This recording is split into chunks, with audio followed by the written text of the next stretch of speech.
जनक सुता जग जननी जानकी अतिशय प्रिय करुणा निदान की अतिशय प्रिय करुणा निधान की ताके युग पद कमल मनावहूं ताके युग पद कमल मनावहूं दास कृपा निर्मल मति पावहूं जासु कृपा निर्मल मति पावहूं महावीर विनवहूं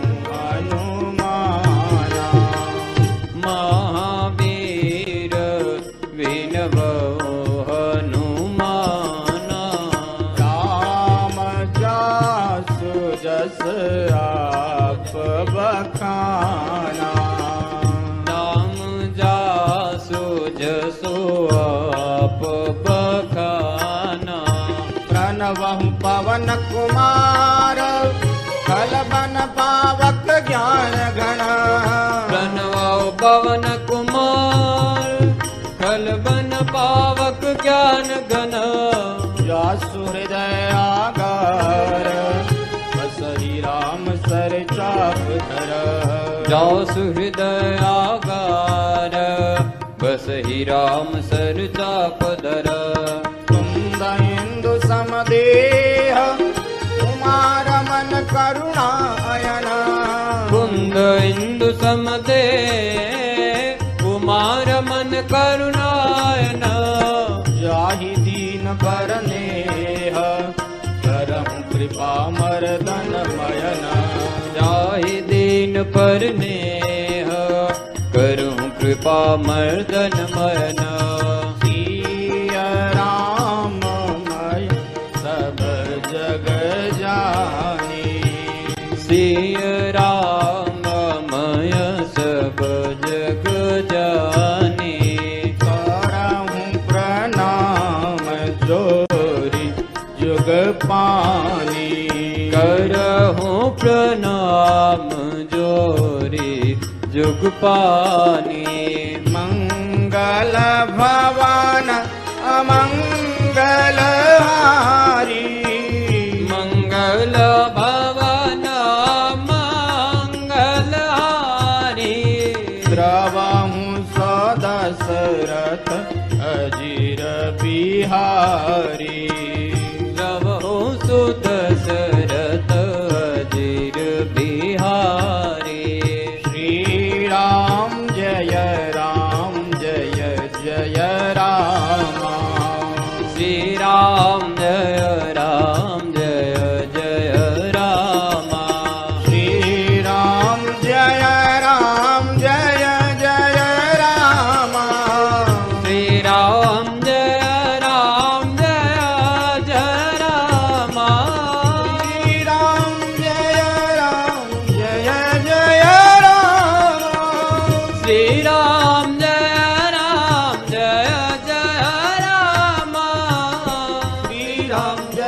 श्री राम जय जय राम श्री राम जय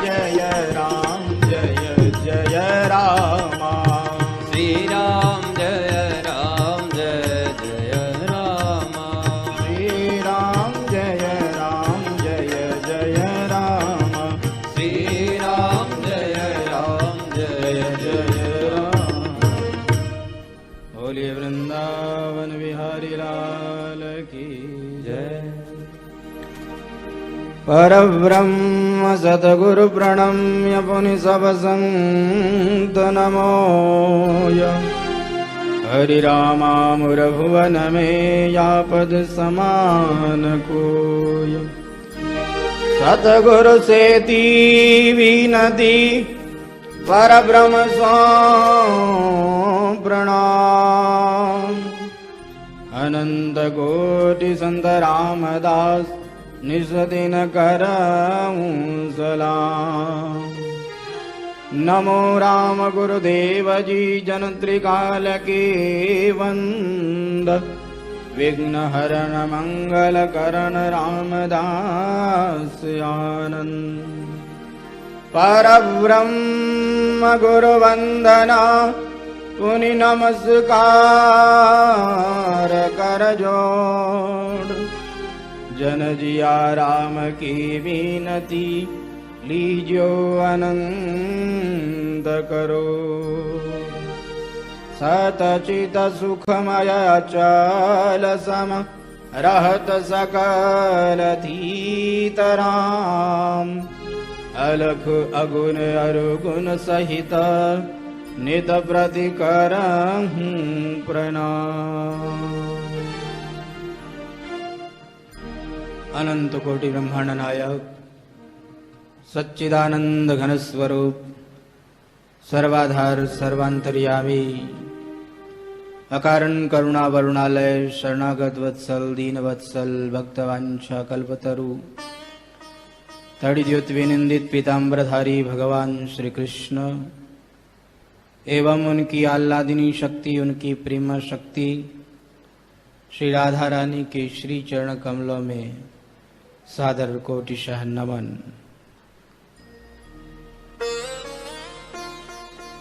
सूर सागर राम द्वारा की ये पावन तपोभूमि, जिस पर विराजमान होकर के संत महापुरुषों ने तप किया, भजन किया, ऐसे उन दिव्य संत महापुरुषों के श्री चरण कमलों में सादर कोटिशः नमन। सूर सागर राम द्वारा के स्थानाधिपति परमहंस महंत श्री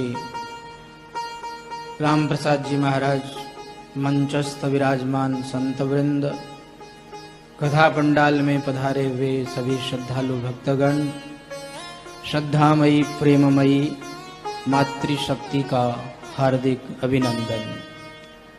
YouTube संतवाणी चैनल के माध्यम से चातुर्मास सत्संग का लाभ ले रहे सभी भक्त जनों को सादर राम जी राम। चातुर्मास साधना पर्व के इस काल में श्री आंजनेय की आत्मगाथा का हम लोग गान कर रहे हैं। श्री हनुमान जी महाराज का बड़ा ही सुंदर एवं दिव्य चरित्र है। श्री हनुमान जी महाराज श्री राम जी का संदेश लेकर के लंका के अंदर पहुंच गए और यहां पहुंच करके सीता माता को श्री राम जी का संदेश सुनाया और श्री राम जी के द्वारा प्रेषित मुद्रिका श्री जानकी मैया को दी, जिस मुद्रिका को देख करके श्री जानकी मैया अत्यंत हर्षित हुई, प्रसन्न हुई और श्री हनुमान जी महाराज पर जब पूर्ण विश्वास हो गया कि ये राम दूत है, तब श्री सीता मैया ने श्री हनुमान जी महाराज को आशीर्वाद दिया। आशीष दीनी राम प्रिय जाना, होवु तात बलशील निधाना। आशीष दीनी राम प्रिय जाना, होवु तात बलशील निधान। अजर अमर गुण निधि सुत होवु, अजर अमर गुण निधि सुत होवु। कराऊं बहुत रघुनायक छोवु, कराऊं बहुत रघुनायक छोवु। आशीष दीनी राम प्रिय जाना। श्री राम जी का प्रिय जान करके आशीष दी। और सबसे पहला आशीर्वाद क्या दिया? हो तात बलशील निधाना। यहां 5 आशीर्वाद दिए हैं श्री हनुमान जी महाराज को। बलशील निधाना, तुम बलवान हो जाओ और बल के साथ साथ तुम्हारे अंदर शील भी आ जाए। इस संसार के अंदर ऐसा देखने में आता है कि जिसके पास बल होता है उसके साथ उसके पास शील नहीं होता। बल आते ही अकड़ आ जाती है, बल आते ही अभिमान आ जाता है और अपने बल का दुरुपयोग करने लग जाते हैं। गोस्वामी श्री तुलसीदास जी महाराज ने हनुमान जी महाराज को इसीलिए बड़भागी कहा कि हनुमान जी महाराज ने कभी भी अपने बल का दुरुपयोग नहीं किया है, सदा सदुपयोग किया है। श्री राम कार्य में अपने बल को लगाया है। इससे बढ़िया और सदुपयोग क्या हो सकता है? हमेशा हनुमान जी महाराज अपने बल का सदुपयोग करते हैं। हनुमान जी महाराज में बल है, फिर भी जहां तक हो पहले व्यक्ति को क्षमा करते हैं, क्योंकि क्षमा वह बलवान का भूषण माना गया है। क्षमा बड़न को चाहिए, छोटन को उत्पात।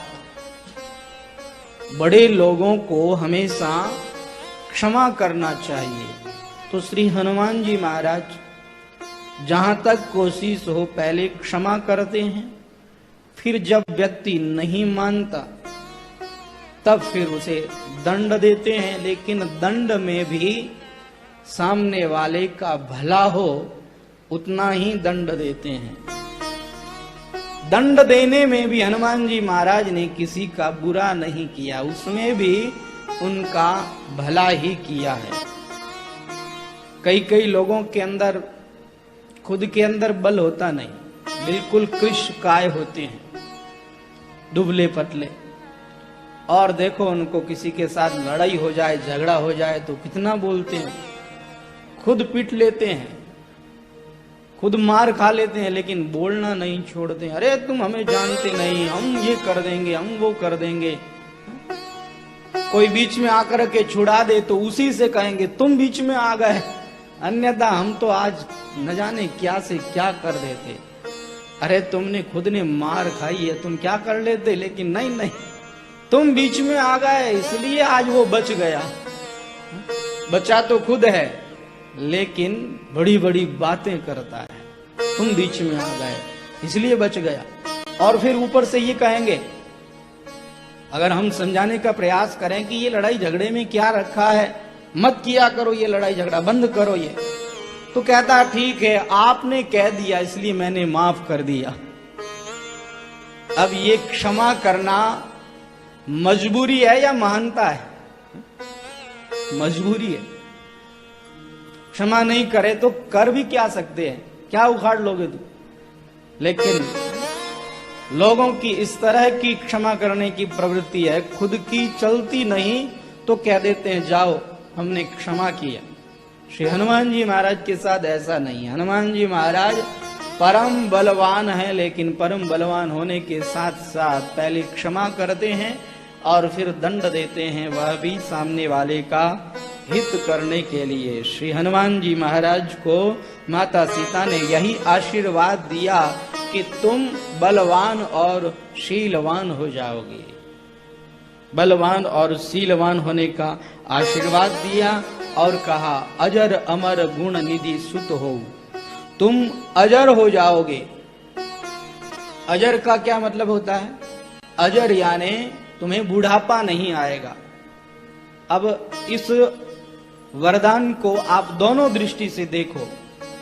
बुढ़ापा नहीं आएगा तो ये वरदान नहीं, ये श्राप भी हो सकता है। बुढ़ापा नहीं आएगा मतलब तुम जवानी में ही मर जाओगे। तो कहा अजर अमर, अजर भी हो जाओगे और अमर भी हो जाओगे। ऐसा नहीं कि बुढ़ापा नहीं आएगा और तुम बुढ़ापा को देखे पहले ही मर जाओगे, ऐसे अमर अमर भी हो जाओ। अजर के साथ साथ अमर होने का भी आशीर्वाद दिया। अजर अमर गुण निधि सुत हो, तुम गुणों के भंडार हो जाओगे। और करहूं बहुत रघुनायक छोहू, श्री रघुनाथ जी तुमसे अत्यधिक स्नेह करेंगे, अत्यधिक प्रेम करेंगे। देखो गुण निधि कह दिया, गुणों का भंडार कह दिया, तो वहां पर अभिमान आने का डर है, अकड़ आने का डर है। इसलिए कह दिया कि तुम्हें अभिमान नहीं आएगा, क्योंकि रघुनाथ जी की कृपा तुम पर सदा रहेगी। और देखिए रघुनाथ जी की कृपा किस पर होती है? जो साधना करता है, जो भजन करता है, उसी पर रघुनाथ जी की कृपा होती है। लेकिन सीता माता ने कहा कि हे पुत्र, तुम्हें साधना करने की भी जरूरत नहीं है, क्योंकि तुमको मैंने पुत्र मान लिया है, वत्स कह दिया है। और देखो जो सीता माता का पुत्र हो जाए, जानकी मैया जिस पर कृपा कर दे, उस पर तो रघुनाथ जी को कृपा करनी ही पड़ती है। रघुनाथ जी की दो तरह की कृपा है, एक तो अपने संबंधियों पर कृपा करते हैं और एक साधना करने वालों पर कृपा करते हैं। तो श्री हनुमान जी महाराज तो साधना करने वाले भी हैं और श्री हनुमान जी महाराज सीता माता के पुत्र भी बन गए हैं। इसलिए करहूं बहुत रघुनायक छोहू, रघुनाथ जी तुमसे अत्यधिक स्नेह करेंगे, अत्यधिक प्रेम करेंगे। कई लोग भगवान का नाम लेते हैं तो भगवान का नाम गिन गिन करके लेते हैं, माला से गिनते हैं। आज 1 माला हो गई, 2 माला हो गई, 108 माला हो गई, गिन गिन करके नाम लेते हैं। तो किसी एक संत ने बहुत सुंदर कहा कि तुम इस संसार के अंदर रहते हो तो अपने गुनाह उनको तो गिनते नहीं हो, अपने दोष अपने अपराध उनको तो तुम गिनते नहीं हो, और भगवान का नाम लेते हो, वह नाम तुम गिन गिन करके ले रहे हो। कितनी सुंदर बात है। भगवान का नाम हम गिन गिन करके लेते हैं और अपराध बेशुमार करते हैं, उनको तो हम गिनते ही नहीं हैं। वास्तव में भगवान का नाम लिया जाए तो उसमें हिसाब किताब नहीं होना चाहिए। जैसे जहां प्रेम होता है वहां हिसाब किताब नहीं होता। जैसे एक गुजरनी दूध बेच रही थी, जो भी आता उससे पैसे लेती और बिल्कुल तौल करके दूध देती, ऐसे भी नहीं। तो वह गुजरनी कहती है, महात्मा जी आप इतना भी नहीं जानते, वह मेरा संबंधी है, और जहां संबंध होता है वहां पर पैसा किस बात का, वहां पर हिसाब किताब किस बात का। महात्मा जी को ज्ञान हो गया।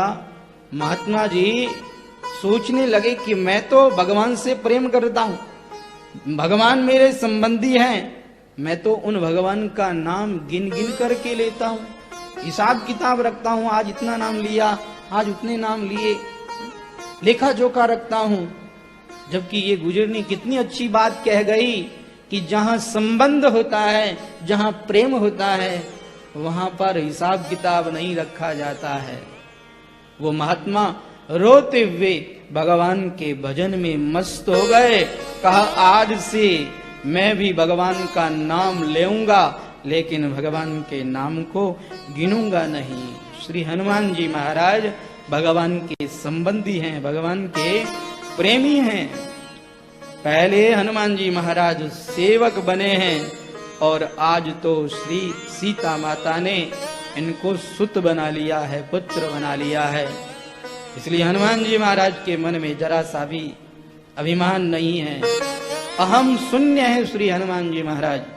रामकृष्ण देव परमहंस महात्मा हुए, जो अपने सत्संग में कहते थे कि अपने अहम को इतना बढ़ाओ कि माया की गांठ में वह न आए, माया बांधना चाहे तो बांध ना पाए।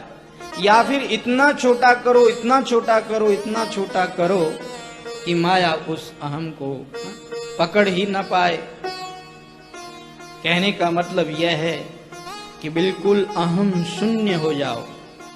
अहम करना है तो सबसे बड़े बन जाओ, वो हमारे हाथ की बात नहीं है। सबसे बड़े हम बन नहीं सकते हैं, तो सबसे बड़े नहीं बन सकते तो सबसे छोटे तो हम बन सकते हैं। अहम शून्य हो जाओ।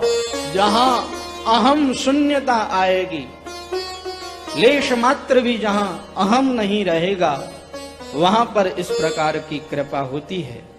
श्री जानकी मैया हनुमान जी महाराज पर क्यों कृपा कर दी है?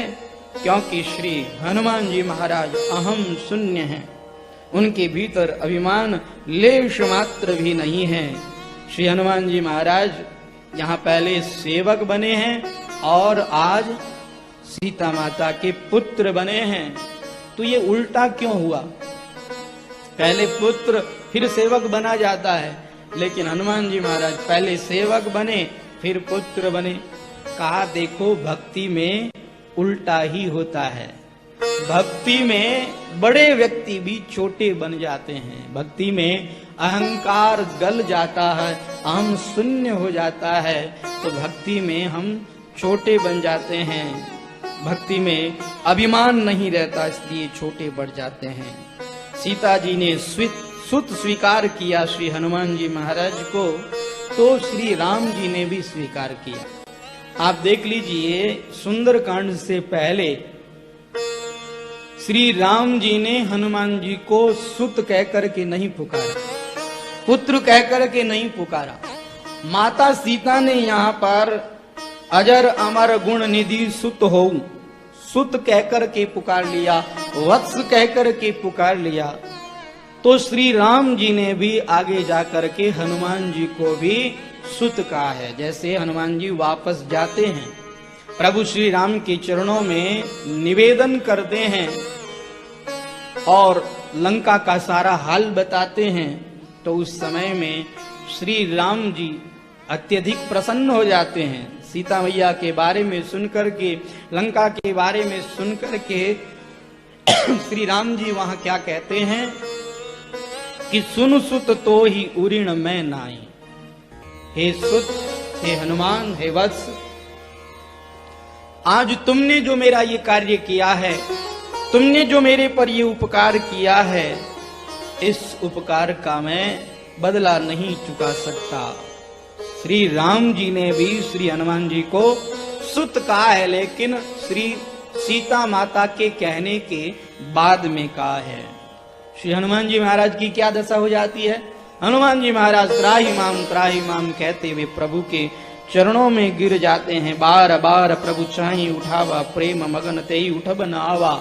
बार बार प्रभु उन्हें उठाना चाहते हैं, लेकिन हनुमान जी महाराज चरणों में गिर जाते हैं। किसी ने हनुमान जी से पूछा, हनुमान जी महाराज आप चरणों में क्यों गिर गए? कहा प्रभु प्रशंसा कर रहे हैं। श्री राम जी जिसकी प्रशंसा करेंगे उसे तो गिरना ही पड़ेगा। कहते हैं ना, बड़े आदमी अगर प्रशंसा कर दे तो सावधान हो जाना चाहिए, क्योंकि फिर गिरने का डर रहता है। तो हनुमान जी महाराज ने कहा श्री राम जी अगर प्रशंसा करेंगे तो गिरना तो पड़ेगा। जब गिरना ही है तो संसार में क्यों गिरे, प्रभु राम के चरणों में गिर जाएं। इसलिए हनुमान जी महाराज प्रभु श्री राम के श्री चरणों में गिर गए। अब देखिए, पहले हनुमान जी महाराज सेवक थे और अब सुत हैं, तो सेवक और सुत में क्या फर्क है? सेवक थे तब श्री हनुमान जी महाराज ने प्रभु के चरणों को पकड़ा। सेवक थे तब श्री हनुमान जी महाराज ने बार बार श्री रघुनाथ जी के नाम को संभाला, बार बार रघुवीर संभारी। लेकिन अब सुत हो गए हैं तो क्या फर्क हो गया है? अब सुत हो गए हैं तो बार बार प्रभु चाहि उठावा, प्रेम मगन ते उठब न आवा। अब बार बार श्री राम जी संभाल रहे हैं। पहले हनुमान जी महाराज बार बार रघुनाथ जी के नाम को संभाल रहे थे, तो अब बार बार श्री रघुनाथ जी हनुमान जी महाराज को संभाल रहे हैं। लेकिन फिर भी हनुमान जी महाराज उठना नहीं चाहते। क्यों नहीं उठना चाहते? हनुमान जी महाराज कहते हैं उठेंगे। प्रभु श्री राम तो अपनी भुजाओं में लेंगे। और देखिए, किसी से अगर गले मिलना है, भुजा फैलाकर मिलना है, तो दोनों का बराबर दायित्व होता है। दोनों लोग अपनी भुजाएं उठा करके आपस में मिलते हैं तो दोनों का बराबर दायित्व होता है। हनुमान जी महाराज कहते हैं कि कौन जिम्मेदारी ले, ये जिम्मेदारी का काम हमें अच्छा नहीं लगता। हम तो प्रभु राम के चरणों में गिरे रहेंगे, क्योंकि जो चरणों में गिरा रहता है उसकी कोई जिम्मेदारी नहीं। जिम्मेदारी तो जिसके चरणों में गिरे हैं उसकी हो जाती है। इसलिए बार बार उठाने पर भी श्री हनुमान जी महाराज नहीं उठते हैं। यहाँ श्री राम जी ने प्रशंसा करी है तो श्री हनुमान जी महाराज प्रभु श्री राम के मुख की ओर देख रहे हैं। मानो मन ही मन श्री राम जी ने कहा, हनुमान कोई प्रशंसा करे तो उस समय में उसके मुंह की ओर देखना ये तो शील नहीं है, ये तो उचित नहीं है। तो श्री हनुमान जी महाराज कहते हैं कि प्रभु आप प्रशंसा कर रहे हैं तो मैं आपके मुख कमल की ओर देख रहा हूं कि आपका मुख कमल उसकी क्या दशा है। आपने प्रशंसा करी नारद जी महाराज की, सुनते हैं आप प्रसंग। नारद जी महाराज को अभिमान हुआ और नारद जी ने जाकर के विष्णु भगवान से कहा, मैंने काम को भी जीत लिया और क्रोध को भी जीत लिया। शिव जी ने मना किया था, अगर ये बात वैकुंठ में चल भी जाए तो इस बात को चलाना मत, प्रभु विष्णु भगवान के सामने जाकर के मत कहना। श्री राम जी ने मना, शंकर भगवान ने मना किया, लेकिन नारद जी ने बात चलाई। तब श्री विष्णु भगवान ने प्रशंसा करी। लेकिन वहां गोस्वामी श्री तुलसीदास जी महाराज बहुत सुंदर शब्द लिखते हैं, कहते हैं, रूख बदन कर वचन मृदु बोले श्री भगवान। भगवान कैसे बोले? कहा भगवान सूखे मुख से बोले। प्रशंसा तो करी लेकिन उनका मुख कमल मुरझाया हुआ है। तो श्री हनुमान जी महाराज कहते हैं कि आप प्रशंसा कर रहे हैं तो मैं देखना चाह रहा हूं कि कहीं आपका मुख कमल मुरझाया हुआ तो नहीं है, क्योंकि रूख बदन पूर्वक अगर आप मेरी प्रशंसा करेंगे तो इसमें मेरा हित नहीं है। इसलिए मैं देख रहा हूं और मैं इसलिए भी आपको देख रहा हूं। मैंने ऊंची गर्दन करके आपकी तरफ इसलिए भी देखा है कि प्रभु आप प्रशंसा कर रहे हैं तो मेरा मुख देख लीजिए। आप जिसकी प्रशंसा करते हैं उसको किसका मुख देते हैं? नारद जी को किसका मुख दिया? बंदर का।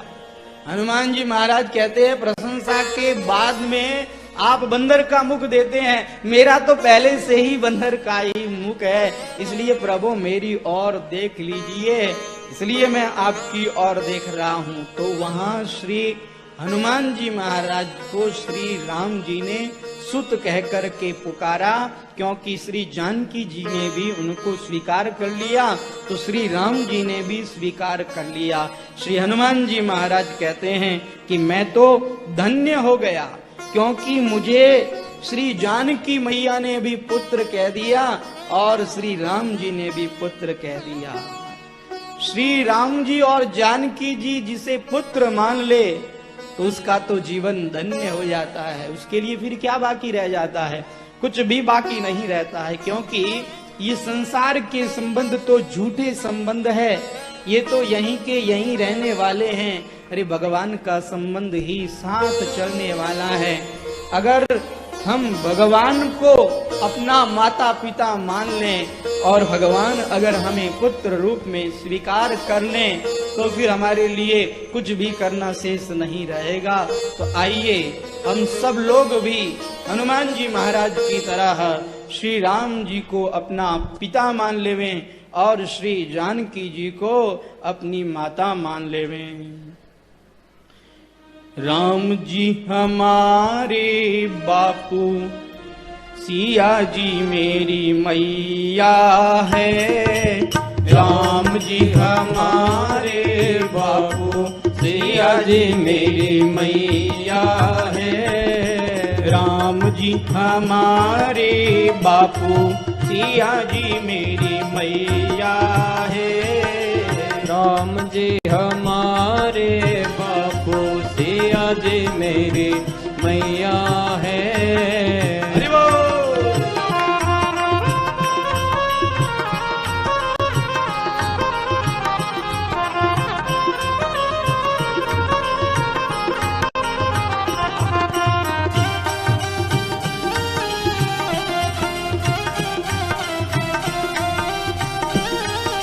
नृप दशरथ जी हैं दादा हमारे, नृप दशरथ जी है दादा हमारे, नृप दशरथ जी हैं दादा हमारे, नृप दशरथ जी है दादा हमारे, दादी कौशल्या महारानी, सिया जी मेरी मैया है, दादी कौशल्या महारानी, सिया जी मेरी मैया है, राम जी हमारे बापू, सिया जी मेरी मैया है, राम जी हमारे हरि बापू, बोल। सिया जी मेरी मैया है।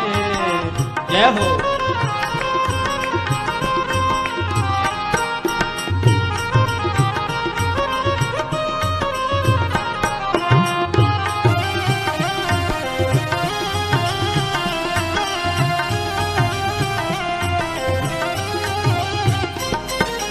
राजा जनक जी है नाना हमारे, राजा जनक जी है नाना हमारे, राजा जनक जी है नाना हमारे, राजा जनक जी है नाना हमारे, नानी सुने ना महारानी, सिया जी मेरी मैया है, नानी सुने ना महारानी, सिया जी मेरी मैया है, राम जी हमारे बापू, सिया जी मेरी मैया है, राम जी हमारे बापू, सिया जी मेरी मैया है। हरि बोल। जय जय।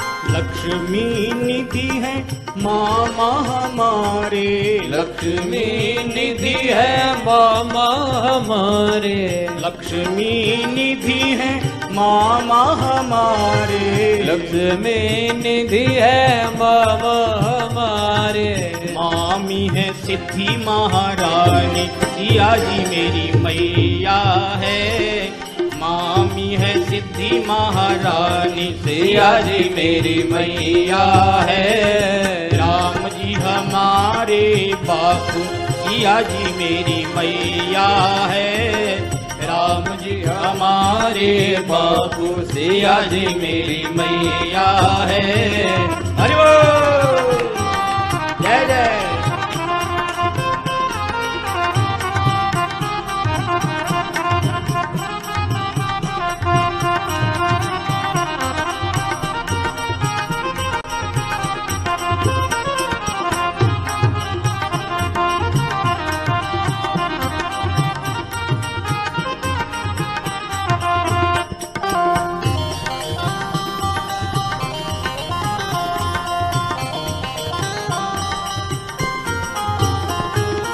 लक्ष्मण भरत शत्रुघ्न चाचा, लक्ष्मण भरत शत्रुघ्न चाचा, लक्ष्मण भरत शत्रुघ्न चाचा, लक्ष्मण भरत शत्रुघ्न चाचा हनुमत लव कुश भैया सिया जी मेरी मैया है।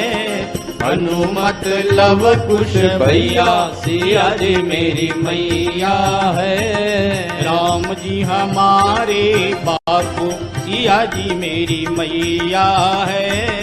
राम जी हमारे बापू सिया जी मेरी मैया है। हरि बोल।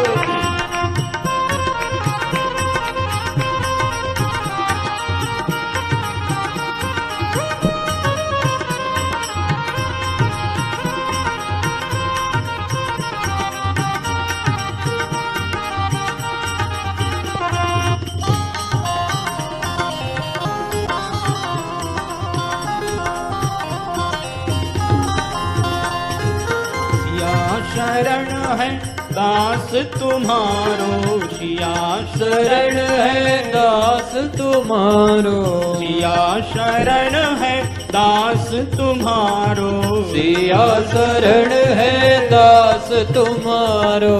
राघव जू के छैया सिया जी मेरी मैया है।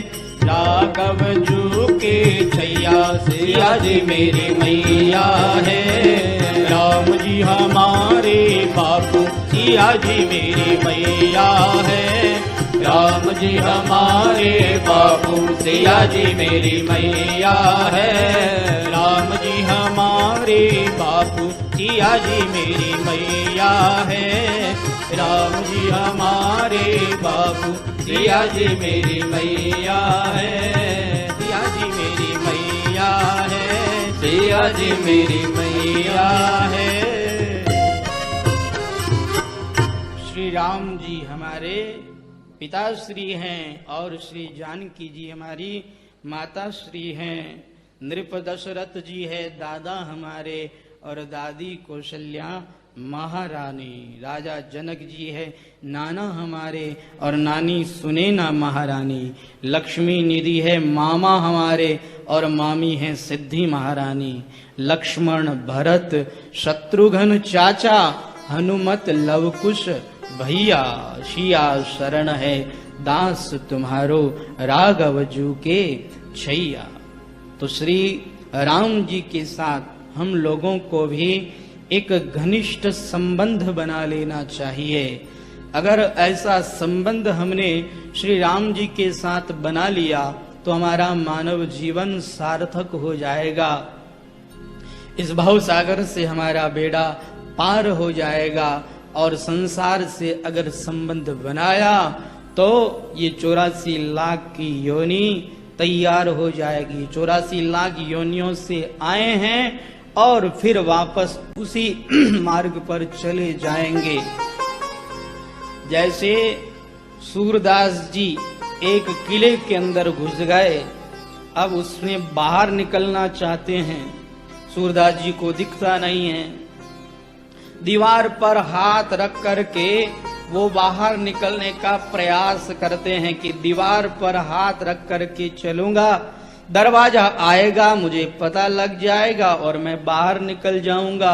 लेकिन होता क्या है, जैसे ही दरवाजा आता है सूरदास जी के माथे में खुजली आ जाती है। खुजली करने के लिए हाथ ऊपर करते हैं, आगे निकल जाते हैं, फिर दीवार पर हाथ रखते हैं और घूमते जाते हैं। फिर दरवाजा आता है, फिर हाथ खुजली आ जाती है माथे में और फिर उनका वो दरवाजा निकल जाता है।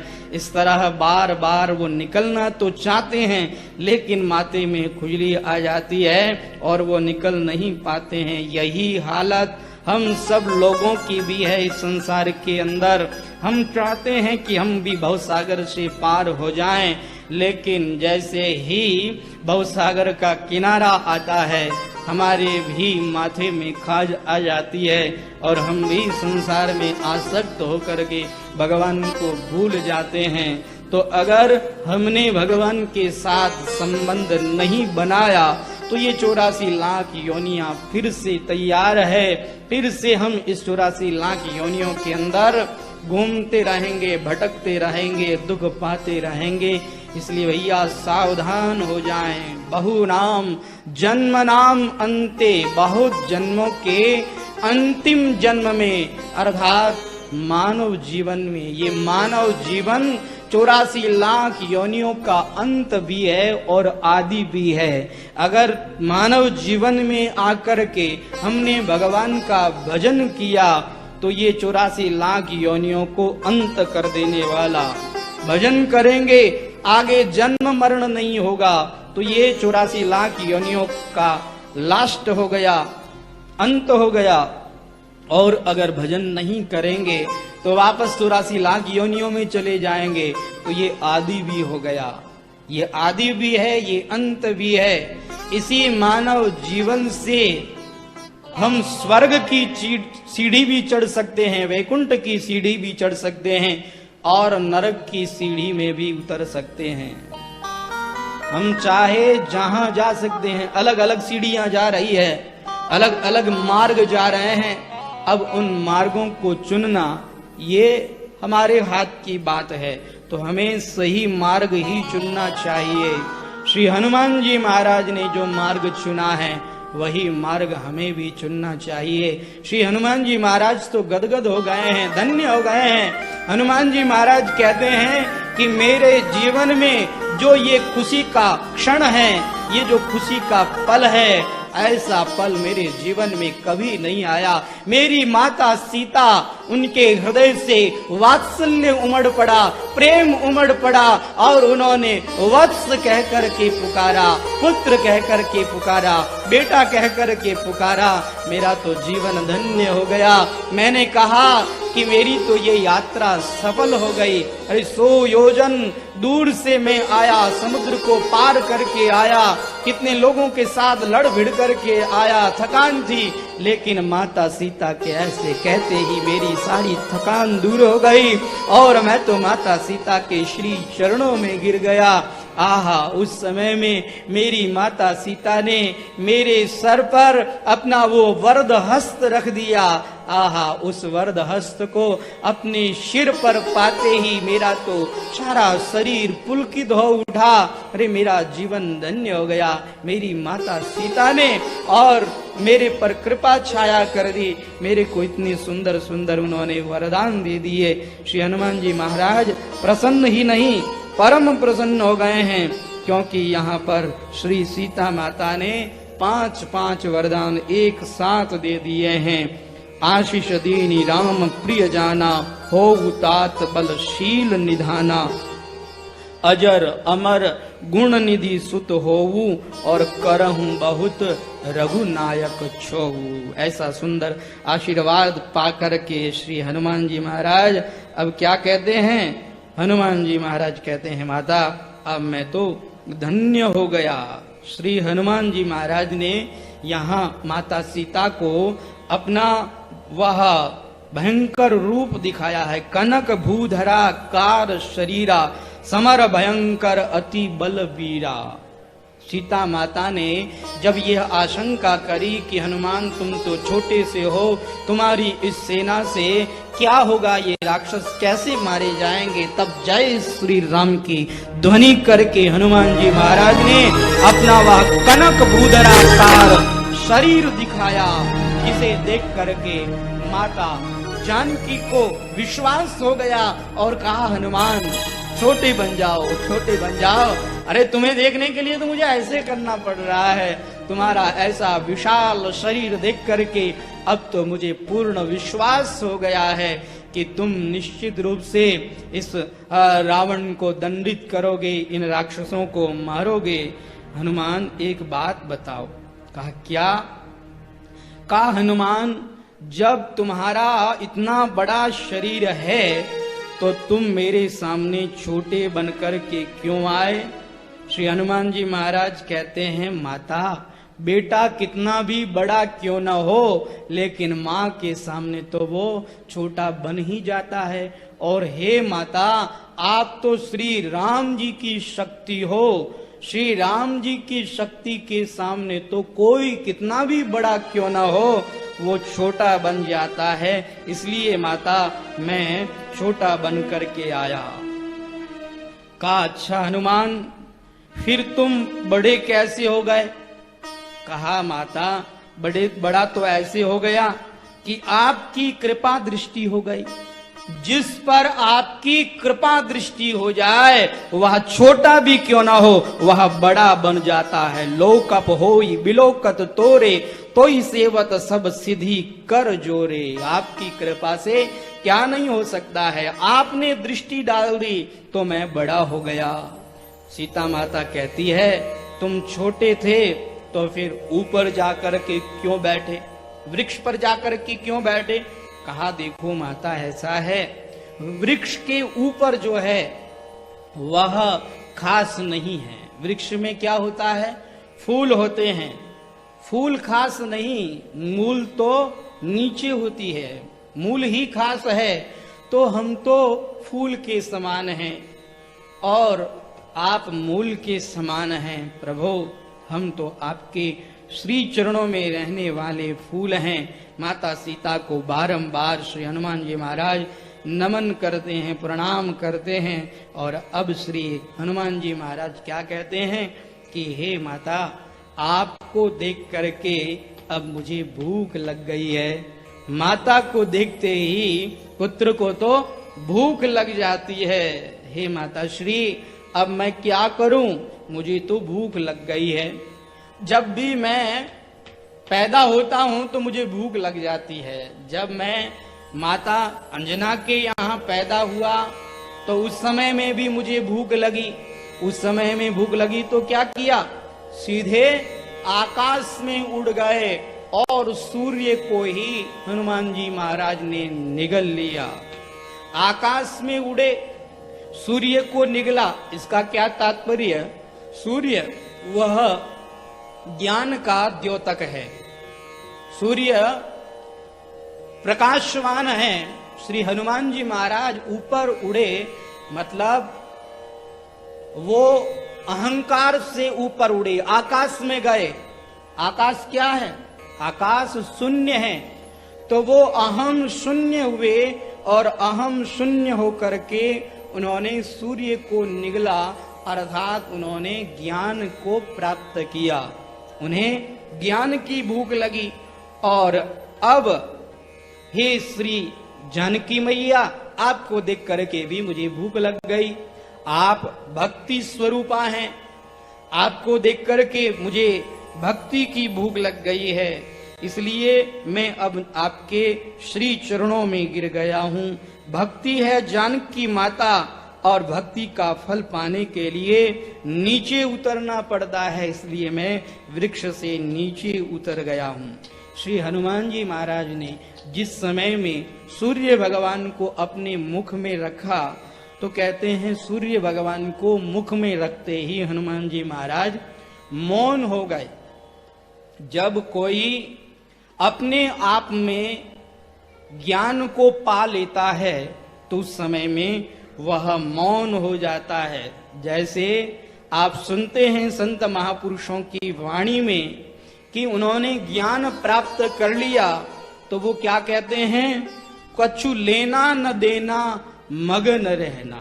जब अपने आप से अपने आप में वो संतुष्ट हो जाते हैं, ज्ञान को प्राप्त कर लेते हैं तो उनकी यही स्थिति हो जाती है।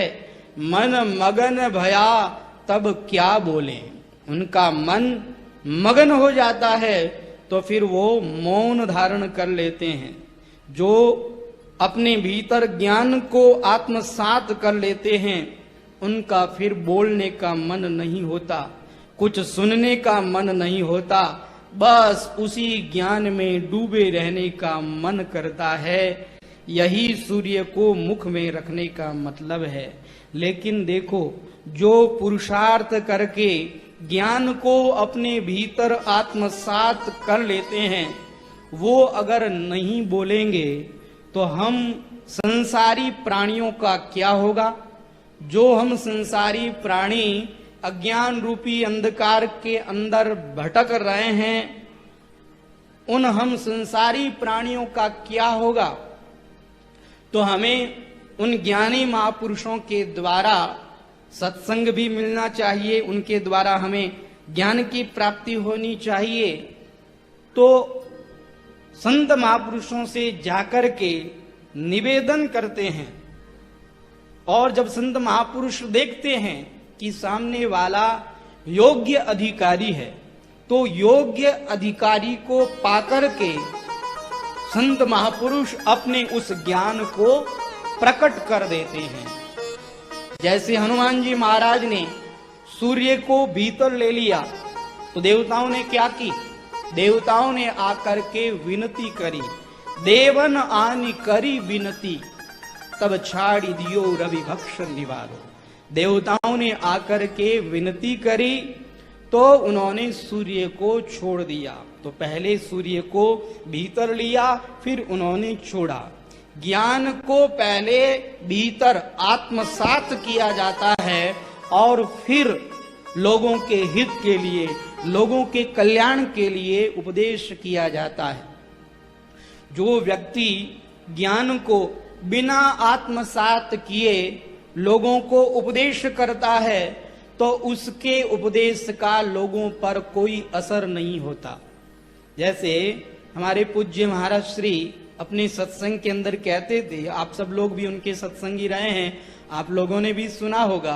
पूज्य महाराज श्री कहते थे कि देखो, एक भरी हुई बंदूक होती है और एक खाली बंदूक होती है।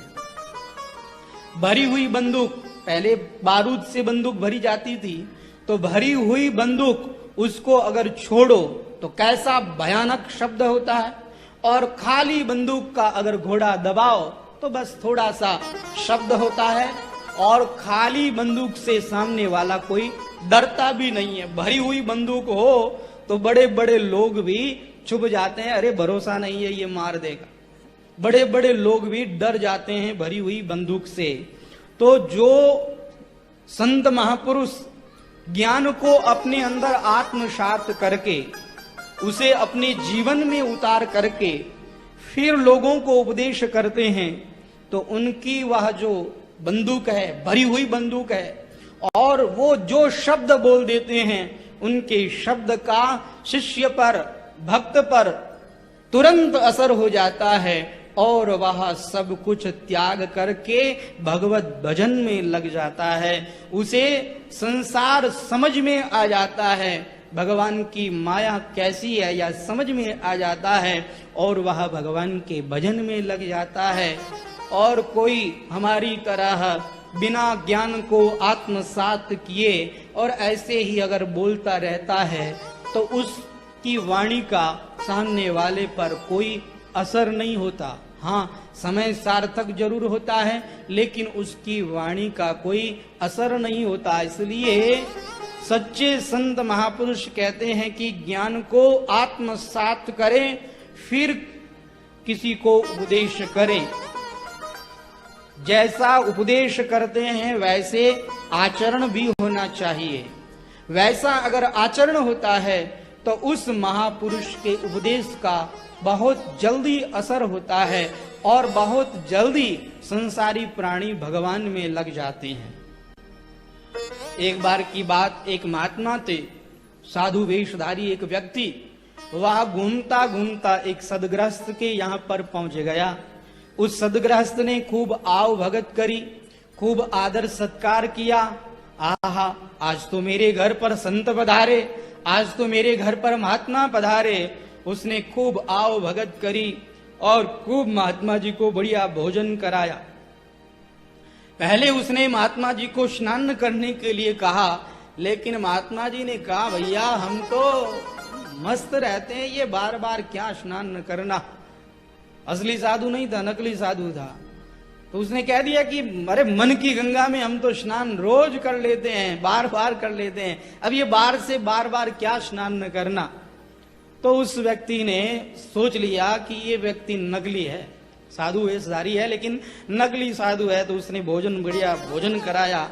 भोजन में उसने बढ़िया पकोड़े बनाए और सर्दियों का समय बढ़िया पकोड़े उसने खूब खाए, एकदम छक करके भोजन किया।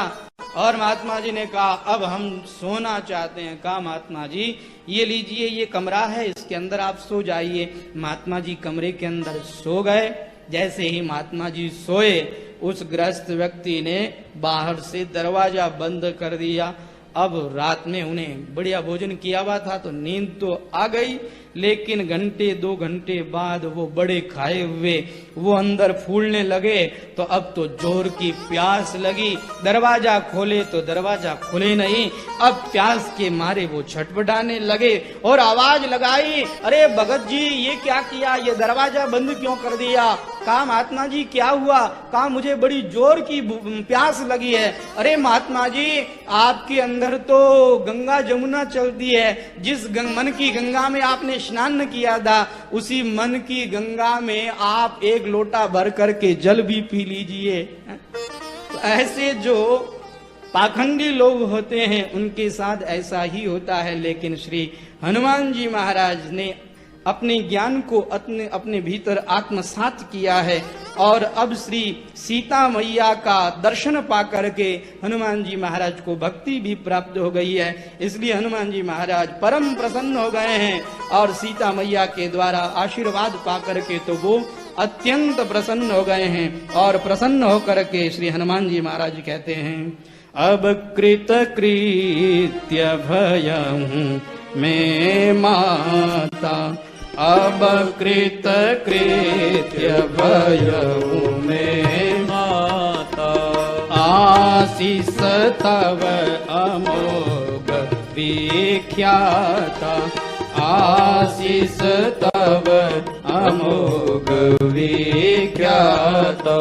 सुनहु मातु मोहि अतिशय भूखा, सुनहु मातु मोहि अतिशय भूखा, लागी देखी सुंदर फल रूखा, लागी देखी सुंदर फल रूखा। हे माता आपका दर्शन पा करके मैं तो कृतकृत्य हो गया, आपके इस अमोघ आशीर्वाद को पा करके मैं तो धन्य हो गया।